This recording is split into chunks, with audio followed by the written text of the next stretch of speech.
Hi, we've got a viewer from the UK. My 18-month-old is showing signs of autism, not responding to his name, living in his own world, no interactions with sibling.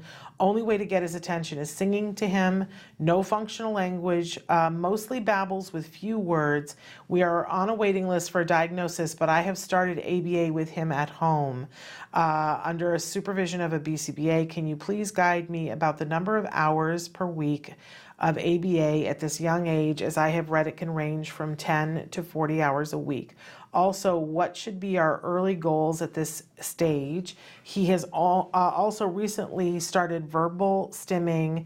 How can we minimize that as we are trying to develop his speech as well? And many thanks. Wow, 18 months, congratulations on getting it early. And being so proactive. Yeah, being very having a BCBA there, it's amazing.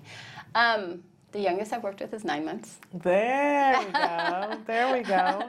And I've had a lot of 18-month-olds. A lot of it has to do with what their nap schedule is. Okay. You basically are trying to fit in ABA all around their nap schedule.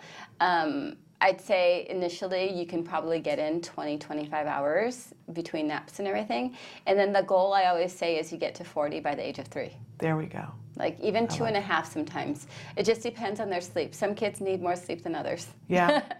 And isn't this parent a perfect candidate for skills? You're asking about what goals to set, but you know, it really, even at 18 months, it's still individual. Yep. I mean, it's a little bit more, you know, because at 18 months, there's only a year and a half. Right, they only know a year and a half of things. Right, right. So you're not, the things that you're behind on, you're not that far behind. Exactly. But everything will be in skills, and you know, I would at least do the trial membership. You can do a 14-day free trial membership and take the assessment. Yep. You'll have all the questions up to the age of 2.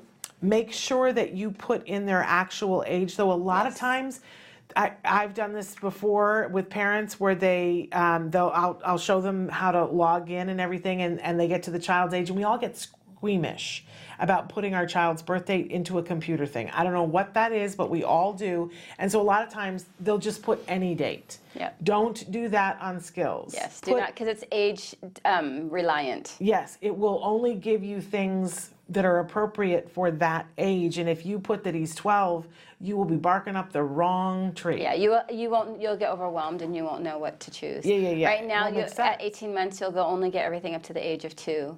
And what a 2-year-old should know. And a lot of what you're doing right now is that really the communication, a lot of eye contact, a lot of manding through verbal, a lot of being aware of the environment. Like, so if there's a sound, getting your child to be able to look at it. Right, all the joint attention and all of those things. It really is just like understanding things are happening around them and to look and pay attention to what's going on around them.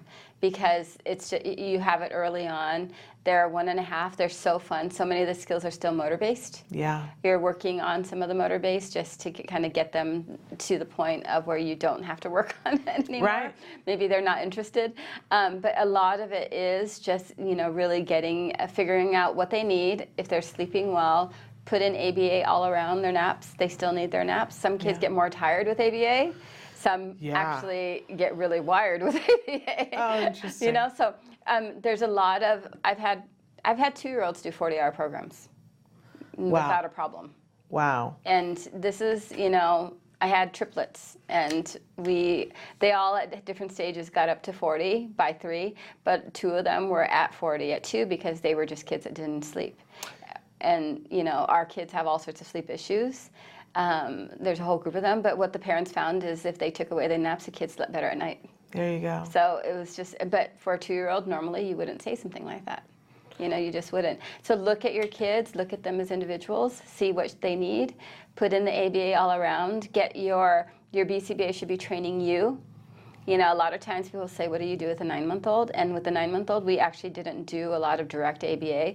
We taught the parents and the babysitter how to do a lot of the attention. Yeah. How to pay attention to what's going around them, and stimulus, just being able to know if there's a light, they should look at the light, Right. or a sound, they should look at the sound. And a lot of it was getting them to like interact, give facial interaction, give like vocal manding that they could use a voice. He's verbal stimming, which is great because that means he can vocalize a lot. That's right. And now you just need to redirect the vocalizations into real vocalizations where he's interacting. So you have a lot of beginning skills that are right in there, but make sure he stays healthy. That's a big one.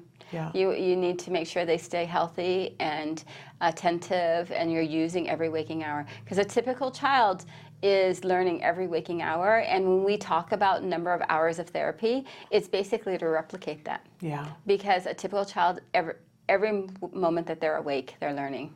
They're soaking it up like little sponges. And because you hit this so early, you don't have that much to catch up on. Yeah. You're in the best possible position, and you're clearly on it. Yep. And we have seen lots of instances where a second child will start to present, and so the parent gets very on it.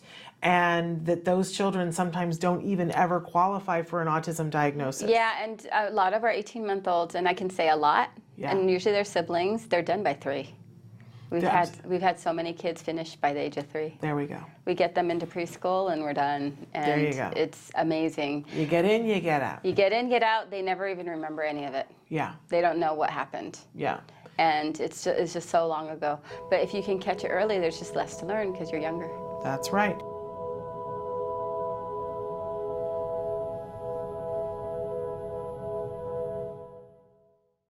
Hey, thanks for watching Autism Live. To subscribe, click here.